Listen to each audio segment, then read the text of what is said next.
सभी। I hope आप लोग अच्छे होंगे। मेरा नाम मुस्कान है और मेरे इस स्टोरी टाइम चैनल पे आप लोगों का स्वागत है। आज मैं आप लोगों को जो स्टोरी सुनाने वाली हूँ ये एकदम रियल स्टोरी है और ये मेरी फ्रेंड के गांव की स्टोरी है और उसी ने मुझे सुनाई थी और वही स्टोरी आज मैं आप लोगों के साथ शेयर करने वाली हूँ। तो चलिए फिर स्टार्ट करते हैं वीडियो को। तो ये कहानी मुझे मेरी फ्रेंड ने सुनाई थी, उसके गाँव की है। ये जो घटना उसके गाँव में घटी थी वो घटना उसने मुझे सुनाई थी वो कहानी। तो वही कहानी मैं आज आप लोगों के साथ शेयर करने वाली हूँ। तो मैं गांव का नाम तो नहीं लूँगी और जिनके साथ ये घटना घटी थी उनका नाम भी मैं नहीं लूँगी, लेकिन समझाने के लिए रैंडमली एक नाम ले लेते हैं, राम प्रकाश। तो राम प्रकाश नाम का एक आदमी था, उसकी एक लड़की थी 5 साल की। उसे ना कैंसर की बीमारी थी। तो उन्होंने कई लोग जगह इलाज कराया, कई डॉक्टर के पास गए, बड़े बड़े डॉक्टर के पास गए, बट कुछ रिस्पॉन्स मिला नहीं, उनकी बेटी ठीक नहीं हो पाई। और ऐसे ही एक दिन रात को उनकी बेटी की मृत्यु हो गई। तो सब घर वालों का रो रो के बुरा हाल था ना। तो वो लोग फिर उस लड़की को अंतिम संस्कार के लिए लेके जाने लगे। तो ऐसे ही तो उसी टाइम दूसरे गांव में, जो पास में ही था वो गांव है ना, उस दूसरे गांव में एक मोहिनी नाम की एक औरत की ट्रक एक्सीडेंट में मौत हो गई।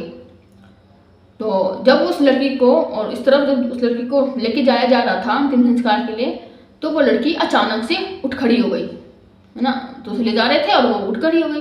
तो ये सब देख के सबके सब हैरान हो गए कि ये कैसे हो सकता है, लड़की जिंदा कैसे हो सकती है, तो मर गई थी। थोड़ी देर के लिए तो सब अचंभित हो गए, लेकिन फिर बाद में सोचा कि हो सकता है कि चलो लड़की ठीक हो गई, मतलब तुमने सोची कि लड़की ठीक हो गई, चलो ठीक है कोई बात नहीं, ठीक है लड़की ठीक हो गई, अच्छी बात है कि लड़की ठीक हो गई, लड़की सही हो गई, लड़की जिंदा हो गई। सबके सब बहुत खुश हो गए, फैमिली वाले सब खुश हो गए, सब लोग आसपास के जो भी सब खुश हो गए।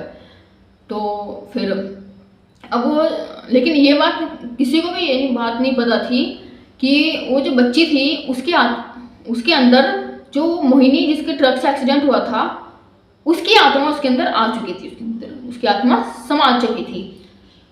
तो अब मोहिनी के लिए तो नई जगह थी है ना, उसके लिए तो सब कुछ नया था, गांव नया था, लोग नए थे, परिवार नया था, सब कुछ नया था।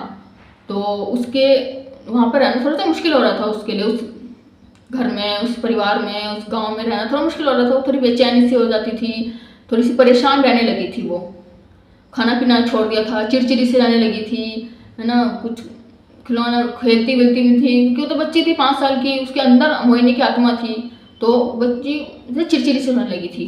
तो खाना पीना तो उसने छोड़ ही दिया था। तो उसकी माँ कैसे तैसे करके उसे खाना फिर भी खिला दिया करती थी। तो ऐसे ही एक दिन उसके मामा जी के घर जाने का उन सबका प्लान बना कि उनके मामा जी के घर जाना था। तो जब वो वहाँ से अपने घर से मामा जी के घर जाने के लिए निकले तो पास में ही जहाँ तो रास्ते में उसका गांव पड़ा। तो वो देख के उसने पहचान लिया कि हाँ ये तो मेरा ही गांव है। उसने अपनी माँ को बताने की कोशिश करी कि माँ ये मेरा गांव है, लेकिन उसकी माँ ने उसकी बात नहीं सुनी, अनसुना कर दिया उसकी बात को है ना। और वो लोग उसके मामा जी के घर चले गए। अब जो मामा जी का घर था और जो मोहिनी का गांव था वो पास में ही थे, ज़्यादा दूर नहीं था। तो जो मोहिनी के गांव की एक औरत उसके मामा जी के गांव में किसी काम से पड़ोस में आ रखी थी, उसी के पड़ोस में आई हुई थी। तो उसने उस औरत को पहचान लिया, मोहिनी ने, बच्ची ने मतलब ना उस औरत को पहचान लिया, कह रही तो मेरे गाँव की है ना। तो उसने उस औरत को नाम बुलाया, सिमरन कह के, उसकी औरत का जो नाम था सिमरन था। तो सिमरन कह के बुलाया, पुकारा उसने है ना। तो वो औरत जो सिमरन थी उसने देखा कि ये कौन है पुकार रहा है मुझे, उसने देखा तो कोई बच्ची है। तो उसने उसके पास गई और उसने बोला कि तुम्हें मेरा नाम कैसे पता। सिमरन गई उस बच्ची के पास है ना, उसने पूछा और कह रही कि तुम मेरे ही गाँव की हो, कि मैं वो मोहिनी हूँ जिसकी ट्रक से एक्सीडेंट हो गया था है ना। तो उसने बोला कि क्या ये कैसे हो सकता है, तुम एक बच्ची हो, तुम मोहिनी कैसे हो सकती हो। तो उसने सारी बात बताई कि ऐसे ऐसे हुआ, मैं इस बच्ची के अंदर आ गई है ना, लेकिन मुझे बेचैनी हो रही थी, मैं ये सब बताया उसने सिमरन को। तो सिमरन ने ये बात जाके सारे गांव वालों को, उसके जो गांव वाले थे, मोहिनी के जो घर वाले थे, बाकी गांव वाले थे, सबको जाके बता दी। तो सबके सब आए मोहिनी से मिलने, मतलब उस बच्ची से मिलने आए सबके सब है ना। तो उसने सबको पहचान लिया, सबको जान लिया, अपनी फैमिली को, अपने गांव के जितने भी जने थे सबको पहचान लिया। तो पहले तो किसी को इस बात पर यकीन हो नहीं रहा था कैसे कैसे हो सकता है ना, लेकिन फिर बाद में सबको यकीन करना ही पड़ा क्योंकि सबने सबको पहचान लिया था। अब वो लड़की जो मोहिनी थी वो अपने घर जाने लगी, अपने घर अपने फैमिली के वालों के पास है घर चली गई ना।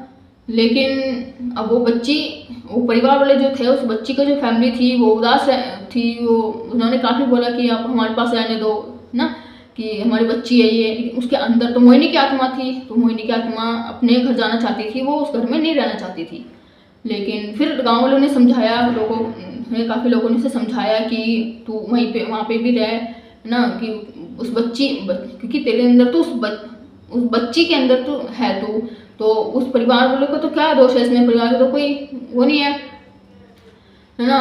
तो काफ़ी लोगों के समझाने के बाद उसने फिर दोनों परिवारों के साथ रहने का फैसला किया। उसने कहा कि मैं इनके साथ भी रहूँगी और अपनी फैमिली के साथ भी रहूँगी। फिर ऐसे ही फिर वो अपनी दोनों फैमिली के साथ रहने लगी, उस बच्ची की फैमिली के साथ भी और अपने फैमिली के खुद की जो उसकी फैमिली थी उनके साथ भी वो रहने लगी। तो गाइस ये थी आज की कहानी। आप लोगों को कैसी लगी मुझे कमेंट करके ज़रूर बताइएगा, और मेरा वीडियो पसंद आया हो तो लाइक शेयर और सब्सक्राइब जरूर कीजिएगा। तो चलिए फिर मिलते हैं आप लोगों से ऐसी एक नई कहानी के साथ।